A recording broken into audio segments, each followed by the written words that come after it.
2, 3, 4. Places, almost time for places. Thank you, 5. 5 minutes to places. Thank you, 5. Thank you, 5. So, Carrie. What's up? What's up, Tami? What up? How you doing? You know, living the It's dream. good to see you. It's good to see Good to you.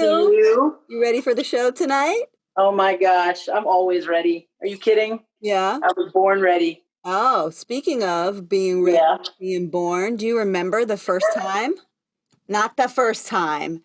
Well, Remember your first time in an artistic experience where you were either in it or watching it, where you were like, this is oh my what I gosh. want to do.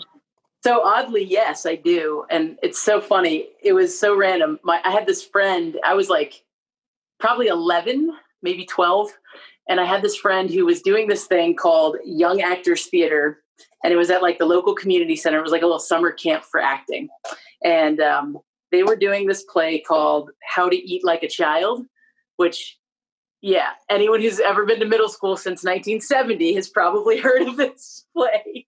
And I just was like mesmerized. I was like, I want to do that. So it was like, and I still remember the songs and like, it's crazy. It was totally bonkers. I watched it. I was watching my friend do this. And then the next summer I was like, I want to do that. I've got to do that. And so my mom signed me up and the camp was full, but she was like, come on, don't you just have room for one more?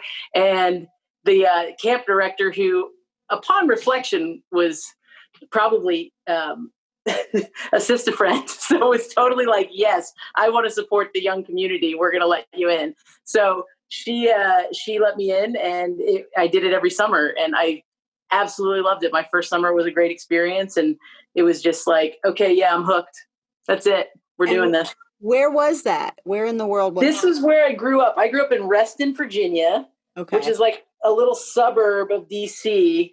It's in Nova, Northern Virginia. Like maybe 30 minutes outside of DC. So it was this very, just kind of generic suburban community where there's like, you could stand on the roof of my house growing up and throw a rock and hit a shopping center. Oh. So like, yeah. So like if Walmart didn't have it, 5 minutes away, Target did. And then, there's like 6 grocery stores. So it's one of those sort of urban sprawl at its finest kind of things. About to be ghost towns. Right. Yeah, exactly. But it was crazy. It's good to hear they've got art in the suburbs. I mean, if you want to call like 12-year-olds doing community theater art, I would say. I will say it was. I do want to call it art. I mean, let's call it art. It's a beautiful thing, and I think that we should support that. And I was really close to DC, and so I remember like all the big Broadway shows would come to the Kennedy Center. So like. Yeah. Like Phantom of the Opera, stuff like that. So my mom would take me to see that stuff. And I got to see Angels in America there, like when it came through the first time. I mean, it was like both parts, like that kind of stuff. So yeah, we grew up near a lot of culture, and it's there if you seek it out in any community, really. So, thank God. So, yeah, it was good stuff. It was good stuff. And you remember the song from the first show? You remember? Oh my God. From How to Eat Like a Child? Yeah. Everyone hates turnips, but grown-ups always eat them. Kids are much too smart to let a vegetable defeat them. So you can eat your turnips like a grown-up, or you can put them in your napkin before they reach your mouth and shuttle them to the garbage like a child, like a child, like a child. You don't remember this, Tami? Come on, sing along. No, did you? Oh my God. Yeah. I saw that in a play when I was like 11.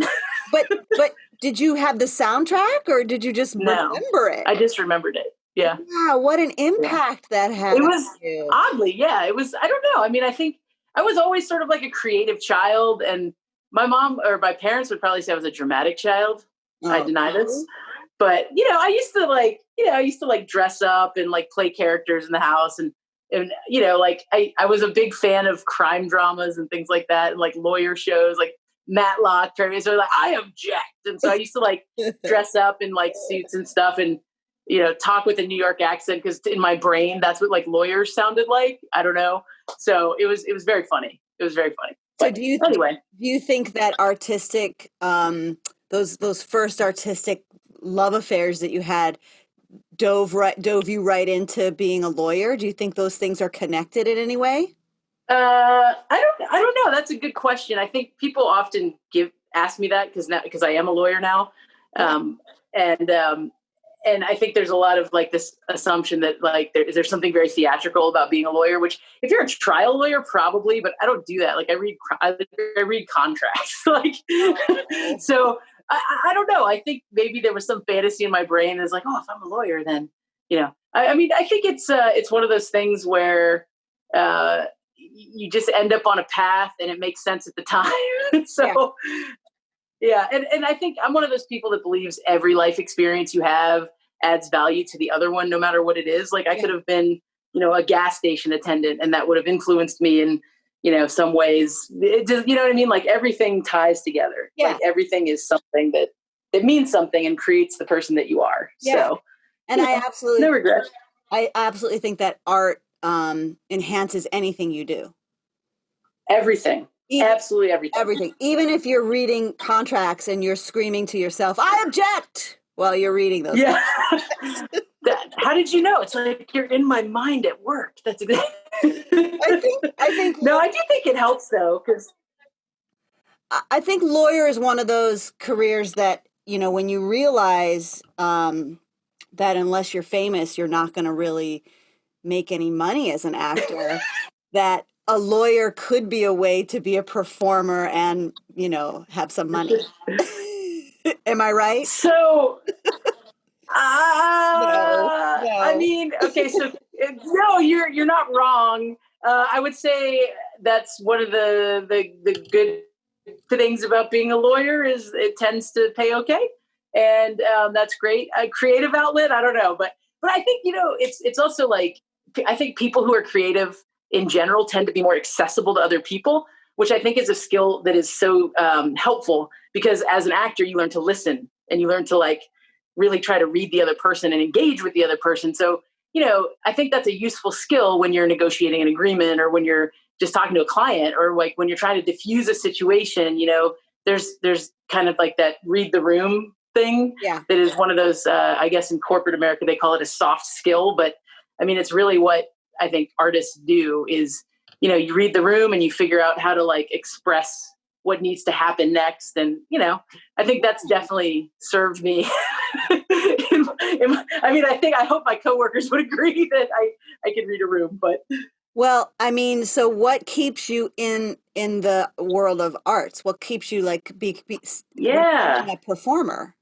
Yeah, I think it's that just that like deep inner craving that all artists have, right? Like that sort of sense that if you didn't do this at least a little bit, you might die inside. Maybe I'm overstating it, but no, I think I went to New York right after college and I majored in theater in college and all that. And I was on that sort of trajectory. And then, you make life choices and different things happen. And then you have to make other choices. And, I was in the world of theater for a while. I did a lot of stage managing, things like that when I was in New York. And, then life just got a little unlivable or unsustainable in that environment. And that's okay, and then I came to Pittsburgh and things are much more accessible here. And it's interesting because, years before I actually moved to Pittsburgh, I was in New York and I was like, someone mentioned to me, like, well, why don't you go to Pittsburgh? There's great theater there. I was like, Pittsburgh? What is Pittsburgh? I was like stupid, like snobby, arrogant New York about it. Right. Sure. And then I got here and I was like, oh my gosh, this place is amazing. And the theater community here is so rich and it's so deep and it's so like, it blew me away, honestly. And like, then I'm just talking as when I first got here as like a spectator, just as someone, buying tickets to things. And it wasn't until much later that I got the courage to like audition for something, which happened to be one of your shows. But what? Yeah, you didn't know that? That was your first audition in Pittsburgh? In 15 years. Yeah. And you booked that one, didn't you? I might have. Yeah. No, I did. So I'm grateful. I am too. Me too. I know that, people that do not have any art in their life, it feels like they're atrophying. Yes. Yes. They don't have a way to express these feelings that, are that sometimes there's no other way to express them but to sing. Yeah. but to dance, but to move, but to Exactly. burst out an emotion or Yeah. whatever, Or like just connect with people in a unique way, right? Like, and that's I think the most like amazing part of all of it, of being part of theater, and especially immersive theater. I know we're not specifically talking about that, but Yeah. it's like you're just constantly connecting with people one after the other, and it's just so exhilarating, because it's like you're this like pinball or like ping pong ball, and you're constantly like just feeding off the energy of everyone that's in the space. And I mean, that's just super exciting, as someone who had just done more traditional stuff before that, which is also super exciting, because you're feeding off the energy of your fellow actors and everything like that. And I think just finding connections with people, I think, is really what makes it so enriching, Yeah. Anyway. And you're so good at that. You're just naturally so good. Well, like that's drawing a people huge in. compliment. Thank you. And making Coming from you especially, that's a huge compliment. So, well, is there a project that you're like, I want to do this. I really want to do this piece. Is there something like that you have in mind? Yeah, so it's funny. I actually, like, my dream would be that one day, like, somebody calls up and says, "Hey, Project Amelia is getting turned into a Netflix series, and we want you to be in it." So, like, that story would be so amazing as sort of like an episodic, event. And Netflix does this thing that I sound like an old person.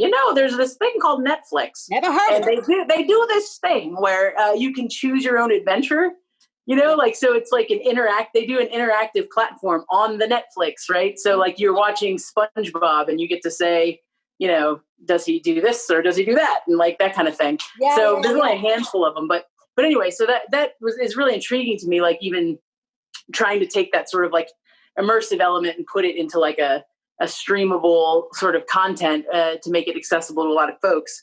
And just in general, that story I find that to be a very compelling story for obvious reasons. But I also think it would just work so well as like a series, because I think that so much room for those characters to like live and breathe. And I think it'd be really interesting to see some of their backstories. And, It was so big and so rich and so episodic, all crammed into this one thing where you could, depending on which way you looked or, who you were connected with, it would change your experience. So totally. And that's the thing is I would totally love to do that. And if that's not possible, then any sort of Netflix episodic show, maybe with some superhero content, I'd be totally on board with that. Okay. So just, non-specific, just off the top of my head. I'll see what I can do. Thank you. So, the barriers in the way of that, who do you know at Netflix? Right. Well, so that's one thing, is contacts, right? Sure. But, and it's interesting because I think like the biggest barriers to any art project is like, it's all here, right? And it's here. And it's, it's easy to say like, oh, I don't have the money, or I don't have the time, or I don't have the contacts or whatever. But the truth of the matter is I look at some people and I'm just like, how do you do that? Like, and it's they're just people who are willing to like live and die and breathe what they do and what they care about. And, kudos to them. Right. And it's like, if you have whether you have the money or not, like there's resources, go look it up. Like somebody can give you money for stuff. And, and I think that's sort of the trick is to find sort of that courage, Right. Yeah. I think that our own fears, like all the things that I've never done in my life, my fears are responsible for that. Totally. You miss 100% of the shots you don't take. Oh, Miss Wayne Gordon. Well, that's Wayne Gretzky. I thought it was. Shoot, did I just misquote somebody? Okay. It's Wayne. I thought it was Michael. I'm not a hockey fan, so I only know that quote, but I shouldn't admit that openly in Pittsburgh that I'm not a hockey fan. Are you a sports fan? Does your love of culture translate to the sports arenas? I mean, they have really good hot dogs at PNC Park. I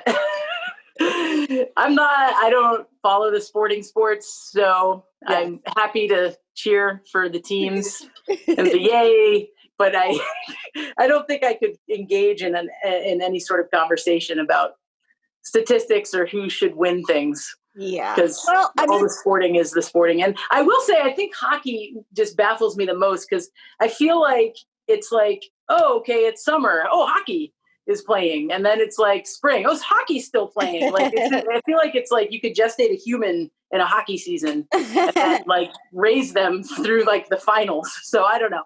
But it's a sports for all seasons. I didn't come from a town that had a hockey team, so I don't really get it myself. But I do get the correlation between theater, drama, and sports. Oh yeah, and, adrenaline. Yeah. Yeah. Well, the courage that it takes to chance losing.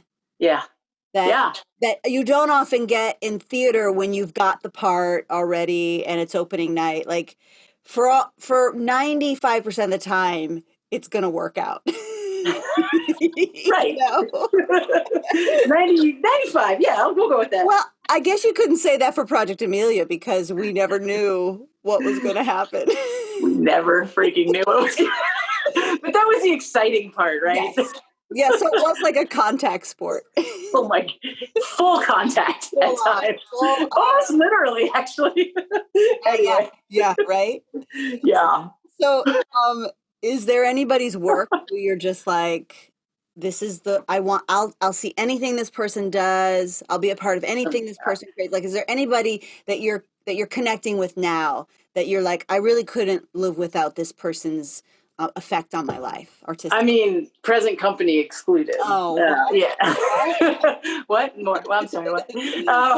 No, legitimately. I think I am so like into everything right now and everyone right now, because right now is different than any other time in our whole lives, right? Like the way we have to experience theater right now and art is so different than how we're used to it. And like, the smallest things, like, so City Theater, they had their show that was on at the time, Cry It Out was right at the beginning of the COVID.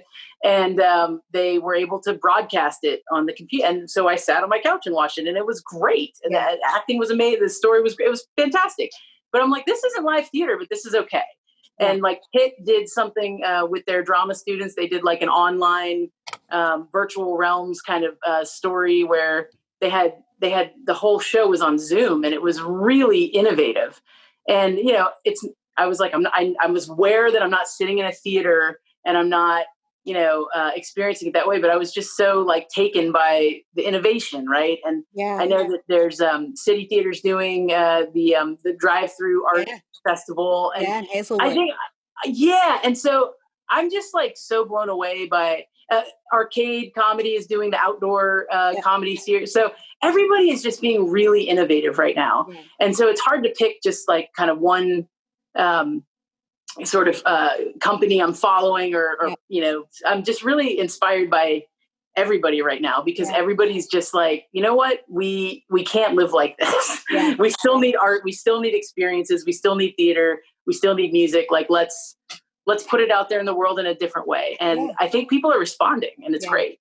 It's an exciting time to be an artist because you can be it's a new frontier. You can be a pioneer. Oh my gosh. And, you know, there's probably room for experiment and maybe failure where there's not a lot most of the time. You know, you live and die on your last thing that you did or the thing you're doing now. And, you know, one review and you're done. And I think that this time right now is a real, it feels like there's rich soil happening. Like we're tilling the soil, you know, like we're working the land. We may not be blooming right now, but I feel like at a rare time that we could really honestly work the soil and innovate in ways we might not have been able to before. Yeah. And that's like really inspiring and like really like, I don't know, it's really great to see that because it'd be easy to say like, oh, I can't go into the theater. So no, I can't audition. I can't do this. I can't do that. But it's like people are finding ways to enrich themselves and to share their art and share their gifts. And I think it's tremendous. It's tremendous. Yeah. Places. So, good stuff. Speaking of. Oh, did you hear it? It's showtime. It's showtime. All right. See you on the board. I'll see you on the boards, my dear. All right. Thank you. Go get them. All right. You too. Break a leg.